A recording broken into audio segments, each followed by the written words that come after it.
இந்த நாளிலும் கூட நம்முடைய குடும்பத்தில் அப்பா இருப்பார், அம்மா இருப்பாங்க, அல்லது பிள்ளைகள் இருப்பாங்க, மிஞ்சி போனால் தாத்தா பாட்டி இருப்பாங்க. ஒரு சில குடும்பங்களில் தாத்தா பாட்டி கூட இருப்பாங்க, ஒரு சில குடும்பம் அதிகமாக தாத்தா பாட்டி கூட இருக்கிறத பார்க்க முடிகிறது. சில குடும்பங்களில் பிள்ளைகள் இப்படி இருப்பாங்க பார்த்துக்கொள்ளும்.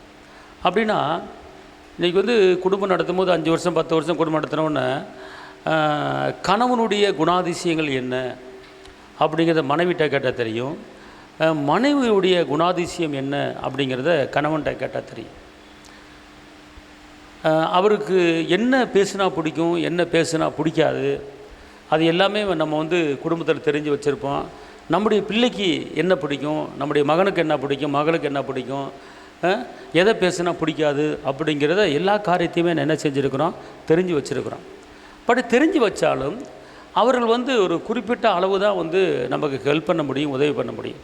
அதாவது ஒரு குணத்தை அறிஞ்சு நம்ம கேட்டோம்னா அவரில் சில உதவிகளை பெற்றுக்கொள்ள முடியும். அது ஒரு நல்ல ஒரு நன்மையான காரியங்களுக்கு ஒரு உதவி செய்வார் அப்படின்னு நம்ம போய் என்ன செய்யலாம், நம்ம கேட்கலாம். அப்போ எல்லாருடைய குணங்களையும் அறிந்து தான் நம்ம ஒரு காரியத்தில் என்ன செய்யணும், ஈடுபடுறோம். குணங்களை அறிஞ்சு தான் ஒரு சில காரியங்களை பேசுகிறோம். இந்த மாதிரி பேசுனா அவர்கிட்ட பிடிக்காது, இந்த மாதிரி பேசுனா அவருக்கு இதாகாது அப்படின்னு சந்தர்ப்ப சூழ்நிலையை பார்த்து நம்ம பேசணும்னு சொல்லி யோசனை பண்ணி என்ன செய்கிறாங்க, ஒரு சில மனிதர்கிட்ட பேசுவதை பார்க்க முடிகிறது. இன்றைக்கி அதெல்லாம் ஒரு பக்கம் இருந்தாலும் அவங்களால நம்மளுக்கு வந்து ஒரு ஹெல்ப்பு பண்ண முடியாது. ஹெல்ப்பு பண்ண முடிஞ்சாலும் பண்ணுறதுக்குறான சூழ்நிலைகள் அவங்களுக்கு உருவாகாது.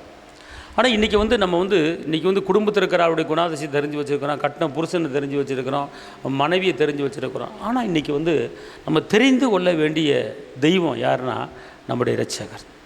அவருடைய குணங்கள் எப்படிப்பட்டது, அவர் எப்படிப்பட்டவர் அப்படி நீங்கள் தெரிஞ்சுக்கிட்டிங்கன்னா நீங்கள் அழகாக நீங்கள் கேட்கலாம் அவர்கிட்ட, அவர் எப்படிப்பட்டவர் அப்படின்னு கேட்டிங்கன்னா உபாகமம் 1:31.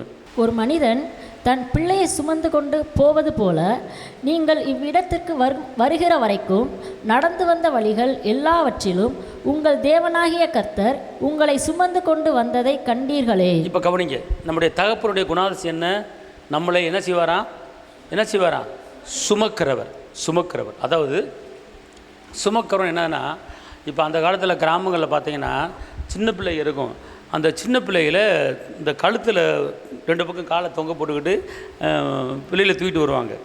அந்த பிள்ளை வந்து தலையை முடியை பிடிச்சி வரும். அந்த காலத்தில் அப்படிலாம் நிறையா நான் பார்த்துருக்குறேன்.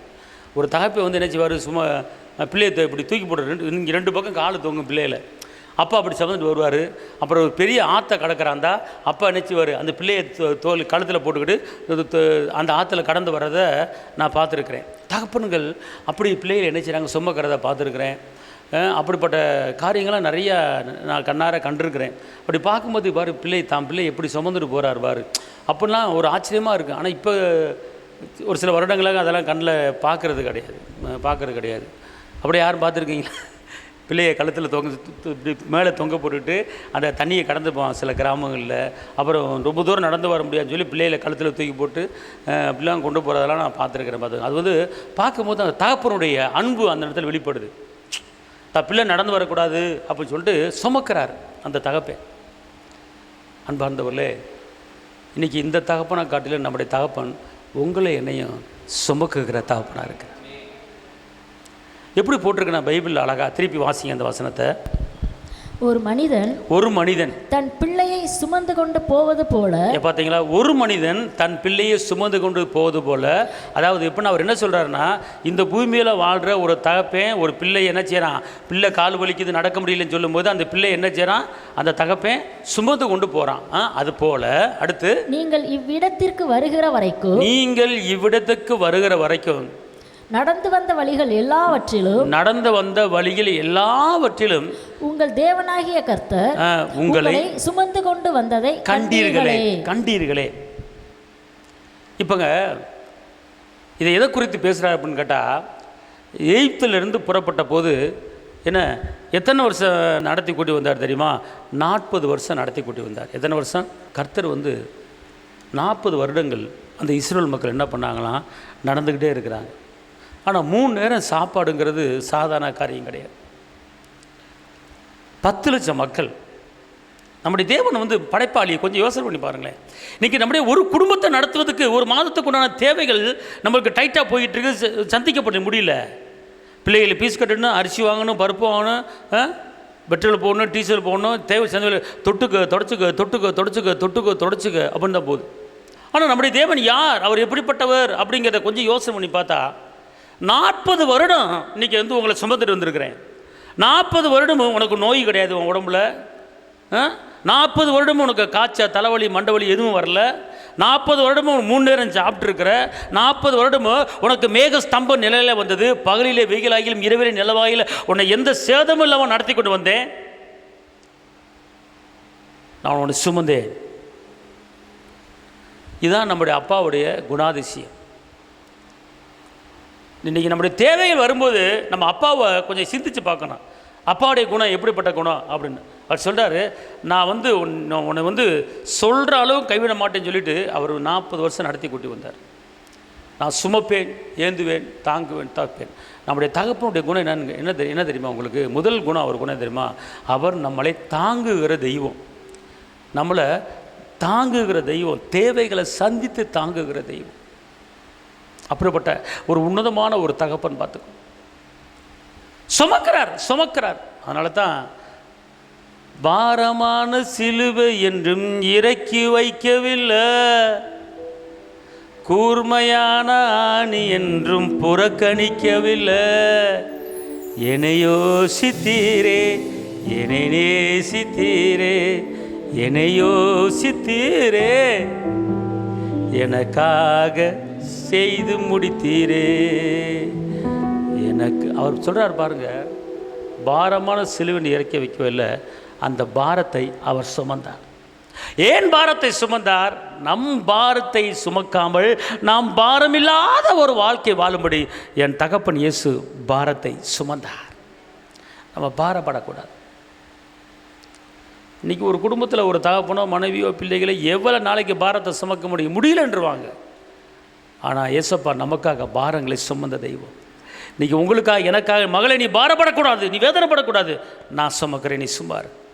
அதான் சொல்கிறாரு, ஒரு தகப்பன் தன் பிள்ளையை சுமந்து கொண்டு போவது போல நான் உங்களை சுமந்து கொண்டு என்ன செய்கிறேன், நடத்துகிறேன். அப்படின்னா என்ன அர்த்தம்னா, இப்போ நாளைக்கு ஒரு தேவை இருக்குன்னா அந்த தேவையில் சந்திக்கப்பட்டுருச்சுன்னா அவர் நடத்திக்கிட்டு இருக்கார். நீங்கள் வெளியே போயிட்டு வீட்டுக்கு பத்திரமா வந்தீங்கன்னா உங்களை சுமத்தி இறக்கி வைக்கிறாரு. அதை புரிஞ்சு கொள்ளுங்கள். நீங்கள் எது மதுரைக்கு போகிறீங்க, மதுரைக்கு போயிட்டு சாயங்காலம் வீட்டுக்கு வர்றீங்க, வரும்போது உங்களை சுமந்துட்டு கொண்டு வர்றார். உங்கள் பாதம் கல்லில் இடாராத பலக்கு கர்த்தருடைய குணம். இதுதான் நம்முடைய ஏசப்பாவுடைய குணம். இதுதான் அவருடைய குணாதிசயங்கள். பார்த்துக்கொள்ளுங்கள். நம்முடைய தகப்பன் ஒரு பெயர் உண்டு. ஒரு தகப்பன் தன் பிள்ளையை சுமப்பது போல நம்மளை எல்லாம் சுமக்குகிற தகப்பன். ஆமென் சொல்லுங்கள். அல்லேலூயா. அடுத்து ரெண்டாவதாக நம்முடைய தகப்பனை குணாதிசயம் என்னன்னு கேட்டிங்கன்னா, அவர் சுமக்கிற தகப்பன் தான். ஆனால் ரெண்டாவது அவர் நம்மளை சிச்சிக்கிறார். வாசிங்க பார்ப்போம். உபாகமம் 8:5.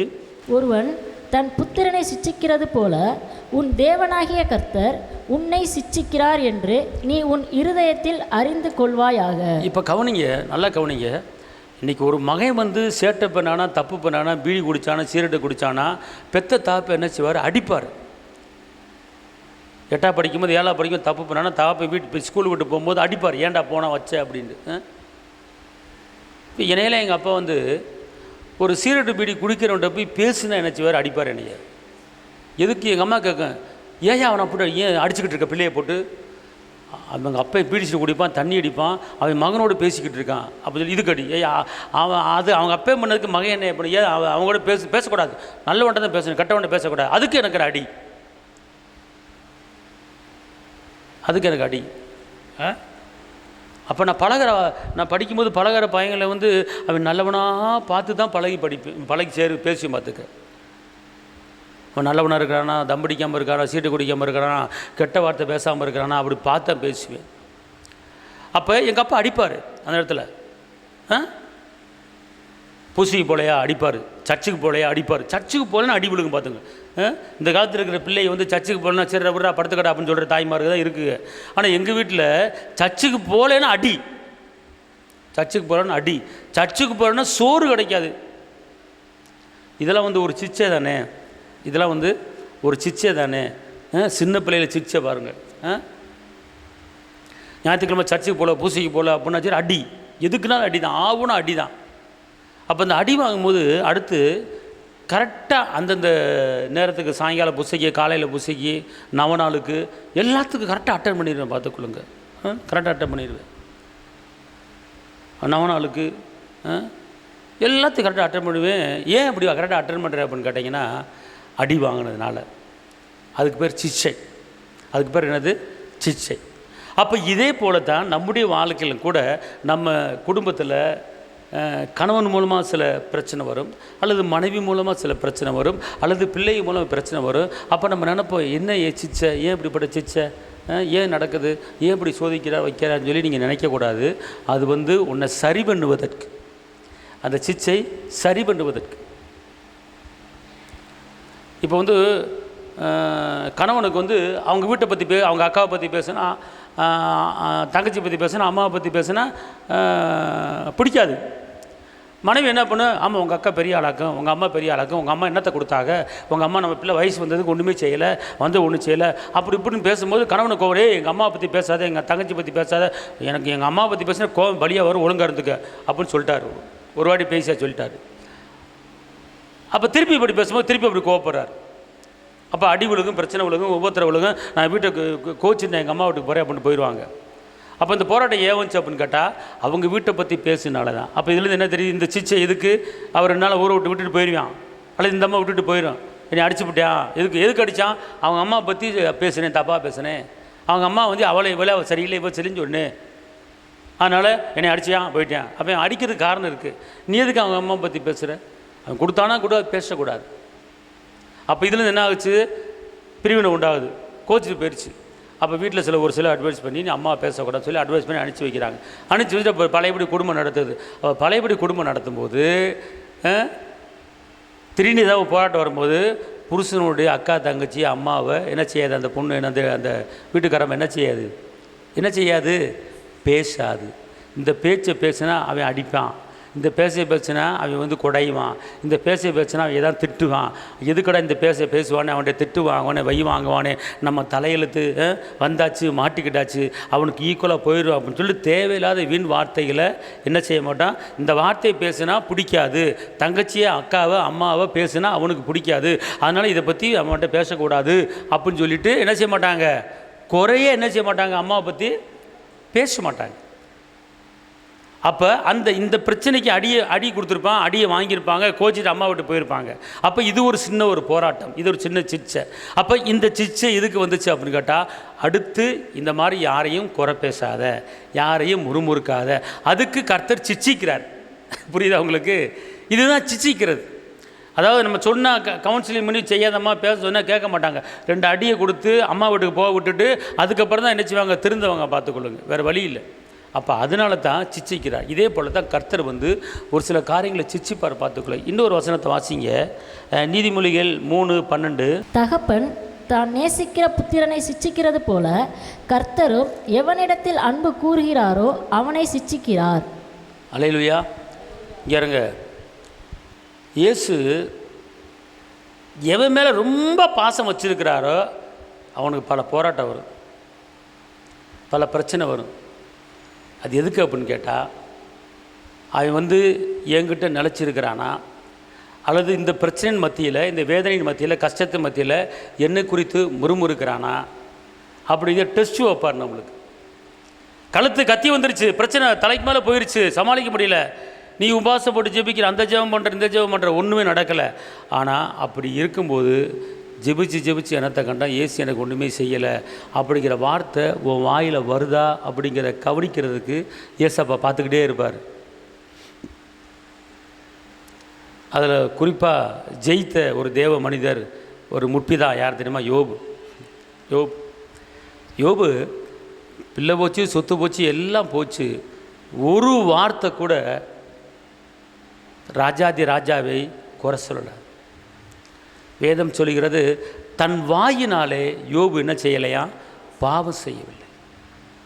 வாயில் பாவம் செய்ய, இயேசுவை பற்றி குறை பேசியிருந்தா பாவம் செஞ்சுருப்பார். ஆனால் அந்த வேதனையிலையும் தலையிலேருந்து கால் வரைக்கும் பருக்களால் வாதிக்கும் போது ஒரு பிளாட்பாரத்தில் ஓட்டாண்டியா ஒன்றுமில்லாமல் குப்பையில் கடந்துக்கிட்டு இருக்கும்போது பொண்டாட்டி தாங்க முடியல. ஐயோ இப்படி கஷ்டப்படுறாரு, நீ ஏசப்பா இல்லை கடவுள்னு சொல்லிட்டு செத்துறியா அப்படின்னு சொல்லுது. ஆனால் அதையும் மீறி சொல்கிறாரு, கர்த்தர் கொடுத்தார் எடுத்தார் அப்படிங்கிற வார்த்தை தான் வாயில் வருது. கடவுளை பற்றி, தேவனை பற்றி, இயேசுவை பற்றி ஒரு வார்த்தை வாயில் குறை என்பதே வரல. இதுதான் கர்த்தர் சிச்சிக்கிறது. இது ரொம்ப நாளைக்கு வைக்க மாட்டாருங்க. நம்ம நினைக்கிறோம் ஆண்டவர் என்னை சோதிக்கிறாரு, ஆண்டவர் என்னை இப்படி செய்கிறார், ஏன் இப்படி செய்கிறாரு அப்போ நீங்கள் நினைக்கிறீங்க. கர்த்தர் உங்களுக்கு டெஸ்ட்டு வச்சுக்கிட்டு இருக்கிறார். அந்த டெஸ்ட்டில் நீ ஜெயிக்கணும். அது ரொம்ப நாள் இல்லை அந்த டெஸ்ட்டு. இப்போ நாளைக்கு பரீட்சை பிள்ளைங்க நைட்டு மகளிர் விழுந்து விழுந்து படிக்கிறதுக்கு இல்லையா, லைட்டை போட்டுக்கிட்டு படிக்கிறதுக்கு இல்லையா, நாளைக்கு பரீட்சையில் பாஸ் ஆகணும்னு. அதே போல் தான் நம்முடைய வாழ்க்கையில் ஆவிக்குரிய ஜீவியத்தில் நமக்கு டெஸ்ட்டு வைக்கிறார். கர்த்தர் டெஸ்ட் வைக்கிறார். நீ இந்த கஷ்டத்துலையும் என்னை பற்றி குறை சொல்கிறியா, இந்த கஷ்டத்துலேயும் நீ விசுவாசம் இருக்கிறாயா, இந்த கஷ்டத்துலையும் நீ சர்ச்சுக்கு வர்றியா அப்படிங்கிறத கர்த்தர் நம்மளை பார்த்து டெஸ்ட் வச்சுக்கிட்டு இருக்காரு. அந்த டெஸ்ட்டில் நம்ம எல்லா காரியத்திலையும் எப்படி செல்வ செழிப்பாக இருக்கும்போது எப்படி ஆண்டவரை தேடணுமோ அப்போ இந்த கஷ்ட நேரத்திலையும் கரெக்டாக இருக்கிறா என்பதையே அவர் டெஸ்ட் வைக்கிறார். அந்த டெஸ்ட்டு, அந்த சிச்சிக்கிற டெஸ்ட்டில் நாம் ஜெயித்து விட்டோம் என்றால் நிரந்தரமான ஒரு ஆசீர்வாதத்தை கர்த்தர் கொடுத்து நம்மளை நடத்துவார். அதான் சிச்சிக்கிற கர்த்தர். யோபு அதில் ஃபஸ்ட்டு மார்க் வாங்கினார். சிச்சிக்கிறார், டெஸ்ட் பண்ணுறார். வாயினால் ஒரு குறை பேசலை. கர்த்தரை கொடுத்தார் எடுத்தார், அவ்வளோதான். அவர் தான் எல்லாமே, படைப்பாளி அவர் தான், கொடுத்தவர் அவர் தான், எடுத்துக்கிட்டார், அவ்வளோ. நான் என்ன செய்ய முடியும்? ஒரு குறை, ஏன் ஆண்டவர் இப்படி செஞ்சீங்க, எதுக்கு ஆண்டவர் இப்படி செஞ்சீங்க அப்படிங்கிற ஒரு வார்த்தை கூட யோபு கேட்கவே கிடையாது. இன்றைக்கி நம்ம ஒரு சில நேரங்களில் ஆத்திரத்தில் என்னத்தை செஞ்சார், ஒரு பதில் வரல அப்படின்னு பேசியிருந்தேன் தெரியுமா, அது தப்பு, அது தவறு. அப்போ ஏதோ ஒரு பிரச்சனை நம்மளை தாக்கிட்டு இருக்கு அப்படின்னா ஒரு டெஸ்ட்டு. நீ என்னை நம்பி இருக்கிறையா, இல்லை வேற யாரையும் நம்பி இருக்கிறையா, அல்லது என் மேலே விசுவாசம் இல்லாமல் இருக்கிறியா? விசுவாசம் பார்ப்பார். விசுவாசம் இல்லாமல் தேவனுக்கு பெரிய வருவது கூடாத காரியம். ஆபிரகாம் டெஸ்ட் வச்சார். பிள்ளை இல்லை, 100 வயசில் பிள்ளையை கொடுத்துப்பட்டு அவன் நல்லா பேசுகிற வயசுக்கு வந்த பிற்பாடு, ஓடுற வயசுக்கு வந்த பிற்பாடு அவனை தூக்கி கொண்டு என்றது பலியிடு அப்படிங்கிறார். மோரியா மலையை பலியிடுங்கிறார். பலியிடுறதுக்கு விரைய கட்டையாக மகனை தூக்க விடுறாரு. ஆபிரகாம் நடந்து போகிறாரு, மகன் விரைய கட்டையை தூக்கிட்டு வர்றான். அவன் கேட்குற மலை மேலே ஏறும்போது ஆபிரகாம் மகன் கேட்குறா அப்படி, ஈசாக்கு, அப்பா பலி செலுத்த போகிறோம், விரைய கட்டை இருக்குது, தீப்பெட்டி இருக்குது, நெருப்பு இருக்குது, பலி செலுத்த ஒன்றுமே இல்லையே.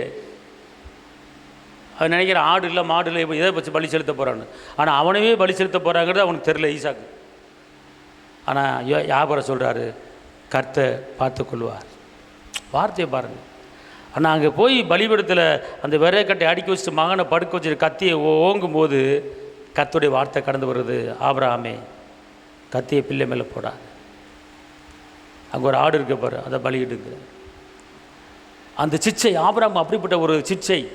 அந்த டெஸ்ட்டில் இருந்த ஆபிரகாம் என்ன செஞ்சார்? ஜெயிச்சார். நம்மளும் அப்படிப்பட்ட டெஸ்ட்டில் வைக்க மாட்டார் கர்த்தர். சின்ன சின்ன டெஸ்ட்டு, சர்ச்சுக்கு வர்றியா, ஜெபிக்கிறியா, பைபிள் படிக்கிறியா, குறை சொல்கிறியா, முறுமுறுக்கிறியா, பரியாசக்கார உட்காரத்தில் உட்காடுறியா, அதெல்லாம் பார்ப்பார். அதான் இது ஒரு பெரிய டெஸ்ட்டில் நம்மளுக்கு கிடையாது. இந்த டெஸ்ட்டில் நம்ம என்ன செய்யணும்? ஜெயித்து வரணும். கழுத்து கத்தி வரப்போகிறது கிடையாது, சமாளிக்கணும்.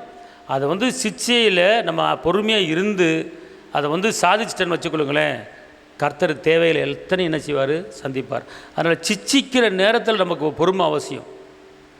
சிச்சிக்கிற நேரத்தில் பொறுமை அவசியம். பார்த்துக்கொள்ளும். அடுத்தவங்க நம்ம குறை பேசுவாங்க, அவமானப்படுத்துவாங்க. அப்போ பதிலுக்கு நீ அவமானப்படுத்துறியா, அல்லது பதிலுக்கு அவங்கள குற்றப்படுத்துறியா, குறை சொல்கிறியா, நீ என்ன செய்கிற, இந்த நிந்தையில் இந்த அவமானத்தில் என்ன செய்கிற அப்படிங்கிறதெல்லாம் பார்ப்பார். தீமைக்கு தீமையை பார்க்கக்கூடாது அப்படிங்கிற வசனம் இருக்குது. ஒருத்தர் உதாசனப்படுத்தினா நீ பதிலுக்கு உதாசனப்படுத்தக்கூடாது அப்படிங்கிற வார்த்தை இருக்கிறது.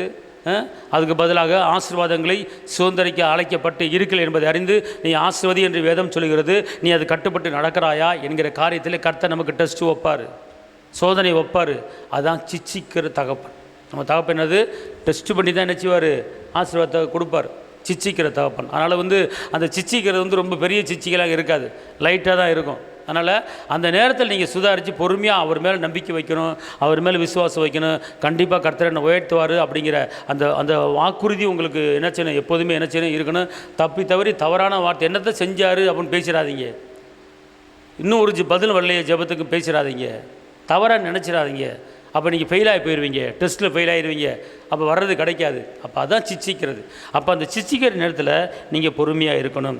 மூன்றாவதாக நம்முடைய தகப்பன் அவர் குணாதிசயம் என்ன, சுமக்கிற தகப்பன். ரெண்டாவது சிச்சிக்கிற தகப்பன். மூணாவது இறங்குகிற தகப்பன். சங்கீதம் 103:13. தகப்பன் தன் பிள்ளைகளுக்கு இறங்குகிறது போல கர்த்தர் தமக்கு பயந்தவர்களுக்கு இறங்குகிறார். தன் பிள்ளைகளுக்கு இறங்குவது போல் நம்முடைய பயந்தவர்களுக்கு என்ன செய்கிறாரு, இறங்குகிறாருன்னா இரக்கமுள்ளவராக இருக்கிறார். எப்படி இருக்கிறாரு, அவர் இரக்கமுள்ள தேவனாக இருக்கிறார். அவர் நம்ம படுகிற வேதனை, படுகிற கஷ்டம், அழுகையின் பள்ளத்தாக்கை உருவம் நடந்து எவ்வளவோ பாடுகள் பாடுற போது அவர் என்ன செய்வார், பார்த்துட்டு சும்மா இருக்க மாட்டார். அவர் இரக்கமுள்ளவர், அவர் இறங்குகிற தேவன். அதுதான் அவருக்கு இரக்கம் உள்ளவரே, மனதுருக்கம் உடையவரே, இரக்கம் உள்ளவரே, மனதுருக்கம் உடையவரே, நீடிய சாந்தம் பொறுமை அன்பு நிறைந்து வாழ்பவரே, நீடிய சாந்தம் பொறுமை அன்பு நிறைந்து வாழ்பவரே, என் இயேசு ராஜா சோத்திரம், என் இயேசு ராஜா சோத்திரம்,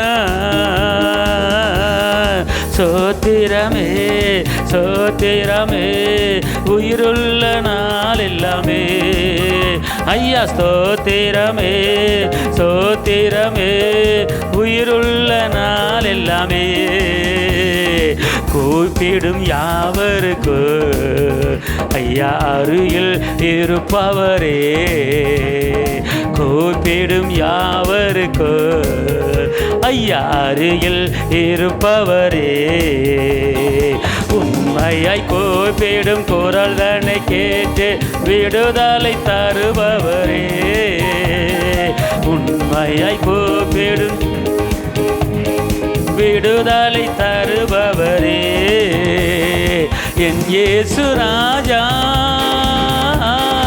சோத்திரம், சோத்திரமே சோத்திரமே உயிருள்ள நாள் எல்லாமே, ஐயா ஸ்தோத்திரமே சோத்திரமே உயிருள்ள நாள் எல்லாமே, துதி கன மகிமையெல்லாம் ஐயா உம்மக்கே சுபாலா தானா மாத்தா ராக்கிலி, துதி கன மகிமையெல்லாம் ஐயா உமக்கே செலுத்துகிறோ, மகிழ்வுடன் தோத்திர பலிதனை செலுத்தி ஆராதனை செய்கிறோ, மகிழ்வுடன் தோத்திர பலிதனை செலுத்தி ஆராதனை செய்கிறோ, என் இயேசு ராஜா ஸ்தோத்திரம், என் இயேசு ராஜா ஸ்தோத்திரம், சோத்திரமே சோத்திரம் ஐயா உயிருள்ள நாள் எல்லாமே, ஏசப்பா சோத்திரமே உயிருள்ள நாள் எல்லாமே. அடுத்து உபாகமம் 13:18 இறங்குகிற தகப்பன். கர்த்தர் தமது கோபத்தின் உக்கிரத்தை விட்டு திரும்பி உனக்கு தயை செய்து உனக்கு இறங்கி அவர் உன் பிதாக்களுக்கு ஆணையிட்டபடி உன்னை விருத்தியடைய பண்ணுவார். பாருங்க, அவர் என்ன சொல்றாருன்னா, நான் உன்னை சிச்சிப்பேன், சிச்சிட்டு கோவப்படுவேன், ஆனா கோவப்பட்டுட்டு உன்னை சரிவினுட்டு உன்னை திருத்திட்டு நான் பிதாக்களுக்கு என்ன என்ன ஆணையிட்டு கொடுத்தேனோ அத்தனையும் உனக்கு கொடுத்து உன்னை நான் விருத்தி அடைய பண்ணுவேன். கையை தட்டி அபாகமாய் செலுத்துங்க. ரக்காலாத ரபாலாக்கரா. அவர் அடிச்சு விட்டு கீழே தள்ளி விட்டுட்டு எனக்கு நான் போகிற தகப்பன் அல்ல. அவர் வந்து நான் முற்பிதாக்களுக்கு ஆபிரகாமுக்கு, ஈசாக்குக்கு, யாக்கோபுக்கு, தாவீதுக்கு என்னென்ன வாக்கு பண்ணனோ அத்தனை வாக்கு, பிதாக்களுக்கு என்ன வாக்கு பண்ணனோ அத்தனை வாக்கு தத்தங்களையும் உனக்கு கொடுத்து உன்னை நான் என்ன செய்ய போகிறேன்? விருத்தி அடைய பண்ணுவேன். பார்த்தீங்களா? நம்முடைய தகப்பன் சிச்சிட்டு பல பேர் நம்மளை கேவலமாக பேசுவாங்க. அது ஒரு சிச்சை, அது கர்த்தருக்கு தெரியும்.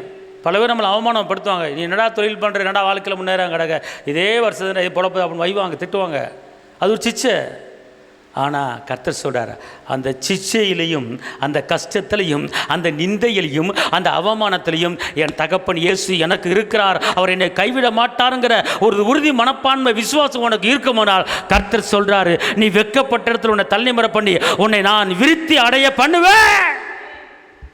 விருத்தி எவ்வளோ அருமையான வார்த்தை. திருப்பி அந்த வசனத்தை படிங்கி பார்ப்போம். விருத்தி அடைய பண்ணுவேன். கர்த்தர் தமது கோபத்தின் உக்கிரத்தை விட்டு திரும்பி, பார்த்தீங்களா? கோபப்படுவார். கோபத்திலிருந்து அப்படியே என்ன செஞ்சுட்டு வரான்? மனமாறி என்ன செய்வாரான்? திருப்பி உனக்கு தயை செய்து இரக்கம் செய்து உனக்கு இறங்கி அவர் உன் பிதாக்களுக்கு ஆணையிட்டபடி உன்னை விருத்தி அடைய பண்ணுவார். அப்போ பிதாக்கள் யாரு? ஆபிரகாம், ஈசாக்கு, யாக்கோபு. அவங்களே ஆபிரகாம் வந்து செல்வ செழிப்பாக இருந்தார், யாக்கோபு பயங்கரமான உயர்வாக இருந்தார். அதே போல் அவங்களுக்கு நான் வாக்கு பண்ணி எப்படி உயர்த்தினோ அதே போல் உனக்கு வாக்கு பண்ணி உயர்வு. அதனால் வீட்டில் வருகிற பிரச்சனை, நெருக்கம், சீச்சை இதெல்லாம் வந்தால் வந்து ஒரு பெரிய விருத்தி ஆரம்பமாயிருச்சுன்னு நினச்சிக்கோ. அல்லேலூயா. ஒரு சின்ன போராட்டம், ஒரு சின்ன பிரச்சனை, ஒரு அவமானம், கடன் பிரச்சனை தலைக்கு மேலே வந்துருச்சு, நாளைக்கு கொடுக்க முடியல, சமாளிக்க முடியல, போராடிக்கிட்டு இருக்க அப்படிங்கிற நிலைமையில் உனக்கு வந்தால் உனக்கு அடுத்த கட்டம் ஒரு விருத்தி கண்டிப்பாக இருக்குங்கிறத அதை யோசனை பண்ணிக்க. அல்லேலூயா. அதுக்கு பேர் சிச்சிக்கிறது. நம்மளை அந்த சிச்சி எதுக்குன்னா நம்மளை வந்து டெஸ்ட் பண்ணுறது தான். அதை குறித்து உனக்கு ஒரு மாத கணக்காக வருஷ கணக்கெல்லாம் சிச்சை இருக்காது. குறிப்பிட்ட மாதங்கள் தான், 2 மாதம் அல்லது 3 மாதம் இதுக்குள்ளே தான் அந்த சிச்சை. அதுக்கு மேலே என்ன செய்யாது, வராது. Right, okay. கடைசியாக நம்முடைய தகப்பன் குணாதிசயங்கள். முதல் குணாதிசயம் என்ன சொல்லுங்கள் பார்ப்போம்? சுமக்கு. 2வது, 3வது, 4வது நம்முடைய தகப்பன் மன்னிக்கிற தகப்பனாக இருக்கிறாரு. லூக்கா 15:20. எழுந்து புறப்பட்டு தன் தகப்பனிடத்தில் வந்தான். அவன் தூரத்தில் வரும்போதே அவனுடைய தகப்பன் அவனை கண்டு மனதுருகி ஓடி அவன் கழுத்தை கட்டி கொண்டு அவனை முத்தம் செய்தான். இந்த மகன் என்ன செய்றானா, சொத்தெல்லாம் பிரிச்சுட்டு போய் நண்பர்கள்ட்ட வேசி தந்த பணத்தை கால் பண்ணிட்டு சாப்பிட வழி இல்லாமல் பண்ணிதிங்கிற தவிர பண்ணி மேய்க்கிற இடத்துல போய் வேலை பார்த்தான். ஆனால் அவன் சொல்கிறான், என் வீட்டில் வேலை பார்க்குறவங்க எல்லோரும் நல்ல சாப்பாடு சாப்பிட்டு திருப்தியாக இருக்கிறாங்க, ஆனால் நானும் பண்ணி திங்கிற தவிர திங்கிறேன்னு சொல்லிட்டு மனம் வருந்தி நான் என் தகப்பன்ட்ட போய் மன்னிப்பு கேட்பேன் என்று அவன் ஒரு பொருத்தனை பண்ணுறான். அவன் ஓடி வந்து அப்பாட்ட மன்னிப்பு கேட்குறான். அப்பா வந்து என் சொத்தை பிரித்து காலி பண்ணிட்ட, என் வீட்டுக்கு வராத அப்போல்லாம் சொல்லாமல் அவனை கட்டி அணைத்து அவனை முத்தம் செய்து அவனை மன்னித்து அவனுக்கு ஒரு விருந்து ஏற்பாடு பண்ணி அவனுக்கு ஒரு உயர்ந்த வஸ்திரத்தை போட்டு ஒரு உயர்ந்த மோதிரத்தை போட்டு அந்த வீடே ஒரு பெரிய விருந்தாளி வீடாக மாறுகிறது. ஏன்னு கேட்டால் அவன் தப்பு பண்ணால் மனம் திருந்திட்டான். அதனால் என்ன செய்தார், அந்த தகப்பன் மன்னிக்கிறத. இன்றைக்கி வந்து ஏசப்பா வந்து உங்களையும் என்னை வந்து மன்னிக்கலைன்னா நம்ம இருக்க முடியாது. நம்ம வந்து பியூர் பரிசுத்தவாட்டி நான் யோக்கியன் அப்படின்னு எவனும் சொல்ல முடியாது, சொல்லக்கூடாது. ஒருவன் தன்னிடத்திலே பாவம் இல்லை என்று சொன்னால் தன்னைத்தான் வஞ்சிக்கிறவனாக இருக்கிறான், தேவனை பொய்யராக்கிறோம் என்று சொல்லப்பட்டிருக்கிறது. அதனால் நம்முடைய தகப்பன் வந்து மன்னிக்கலைன்னா நம்ம நிற்க முடியாது, மன்னிக்கிறனால தான் நிற்கிறோம். ஆனால் அப்படிப்பட்ட மன்னிக்கிற தெய்வம். இன்னொரு வசனத்தை வாசிங்க, ஏசாயா 55:7. துன்மார்க்கன் தன் வழியையோ அக்கிரமக்காரன் தன் நினைவுகளையும் விட்டு கர்த்தரிடத்தில் திரும்ப கடவன், அவர் அவன் மேல் மனதுருகுவார். நம்முடைய தேவனிடத்திற்கே திரும்ப கடவன், அவர் மன்னிக்கிறதற்கு தயை பெருத்திருக்கிறார். பார்த்தீங்களா, மன்னிக்கிறதுக்கு என்னவா தயை பெருத்திருக்கிறார். அதாவது துன்மார்க்கம் பண்ணி அநியாயம் பண்ணி அட்டுழியம் பண்ணி அடுத்தவன் பணத்தை அபகரிச்சுக்கிட்டு துர்மார்க்கமான வாழ்க்கை வாழ்ந்தவன் அவன் மனம் திருந்துறான். இப்போ சகைவு இருந்தார், அதிகமாக வட்டி வாங்கினார். சகைவு அதிகமாக வட்டி வாங்கினார், 10 பைசா வட்டிக்கு மேலே வாங்கினார். இந்த ரன் வட்டின்னு சொல்லுவாங்க, ரன் வட்டி என்னமோ சொல்லுவாங்க, அந்த மாதிரி வட்டி விட்டவர் தான் சகைவு. ஆனால் இயேசு வீட்டுக்குள்ளே வந்தவர் நான் சகைவு என்ன செய்ய மனம் மாறுறார். நான் வந்து யார்கிட்ட இடத்தனையாக வாங்கியிருந்தேனோ 4 தனியாக திருப்பி கொடுத்துறேன். மனம் மாறி அவன் மன்னிப்பு கேட்ட பிற்பாடு கர்த்தர் சொல்கிறாரு, இவனும் ஆபிரகாமின் குமாரன் சொல்கிறார். ஏது பாவியான அந்த சகைவை எல்லாராலும் புறக்கணிக்கப்பட்ட எல்லா மனிதனும் வைகிறாங்க. இப்படிப்பட்ட ஒரு மோசமான மனுஷனை ஏசப்பா வீட்டுக்கு போகிறாரே, அப்படின்னு எல்லாம் முறுமுறுத்தாங்க. ஆனால் அவர் வீட்டுக்கு போனது சகைவுக்கு ரிச்சிப்பு கொடுக்க, சகைவை பரலோகத்தில் சேர்க்கறதுக்கு. அப்போ சகைவை மன்னிச்சு என்ன செய்கிறாரு? பரலோகத்தின் பிள்ளையை மாற்றுறாரு, ஆபிரகாமின் பிள்ளையை என்ன செய்கிறாரு? மாற்றுறாரு. அப்போ அதே போல் தான் இன்றைக்கி துர்மார்க்கம் பண்ணுறவங்க, அட்டூழியம் பண்ணுறவங்க, பாவம் பண்ணுறவங்க, தண்ணி அடித்தவங்க, போதை வசத்தை பயன்படுத்துகிறவங்க, கொலை பண்ணவங்க, அப்படிப்பட்ட மிருக குணம் படைச்சவங்க, இவங்க எல்லாருமே ஏசப்பட்ட மன்னிப்பு கேட்டு மனம் தெரிந்து வந்தாங்கன்னா அவர்களையும் மன்னித்து பிள்ளையாக ஏற்றுக்கொள்கிற ஒரு குணாதிசயம் படைச்சாதான் இன்றைக்கி நம்முடைய தகப்பன். இன்றைக்கி எத்தனையோ கூட பிறந்தவங்க சண்டை போட்டு வருஷ கணக்காக பேசாமல் இருக்காங்க.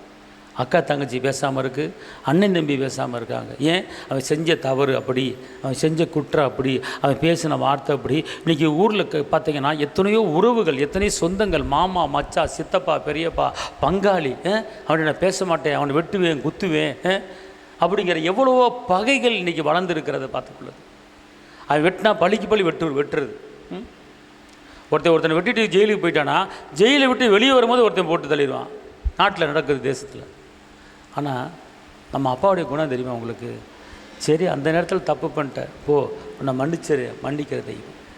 இதுதான் அப்பாவுடைய குணாதிசயம். அதனால் இரத்தாம்பரம் போல பாவங்கள் இருந்தாலும் அந்த பாவங்களை மன்னித்து நம்ம ஆபிரகாமின் பிள்ளையை மாற்றக்கூடிய குணாசியம் பற்றியவர் தான் நம்முடைய தகப்பன். அதனால் இப்படிப்பட்ட தகப்பன் குணத்தை அறிஞ்சு அவர் குணத்தில் எது அவர் செஞ்சுருக்கிறாரோ, நீங்கள் இப்படிப்பட்டவர் தேவனே, நீங்கள் இப்படிப்பட்டவர் ஏசப்பா, நீங்கள் இதுக்கெல்லாம் இரக்கம் காட்டவர் தானே, என் மேலே இறக்கம் வைக்க மாட்டீங்களா? தாவீது இரக்கத்துக்காக கெஞ்சுகிறாரு, நானும் உங்களுடைய என் மேலே இறக்க வைங்க தகப்பனே அப்படின்னு சொல்லி நீங்கள் கெஞ்சி ஜிபிக்கும் போது கண்டிப்பாக இயேசு அற்புதங்கள் செய்வார். ஜிபிப்போம். தகப்பனே இயேசு மகாராஜா, நீர் இரக்கமுள்ள தேவன், நீ சிச்சிக்கிற தேவன், நீ சுமக்கிற தேவன், நீ தாங்குகிற தேவன், மன்னிக்கிற தேவன்.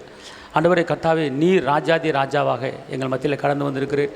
இந்த வார்த்தையை கொண்டு எங்களோடு பேசியிருக்கிறேன். உமக்கு கோடி சோதரம். இரத்த கோட்டைகளை மறைத்துக்கொள்ளுங்க. கேட்ட வார்த்தையை கேட்ட ஒவ்வொருவரையும் ஆஸ்வதிங்க. வந்திருக்கிற ஒவ்வொருவரையும் ஆஸ்வதிங்க. இயேசுவின் நாமத்தில் பிதாவே, ஆமென்.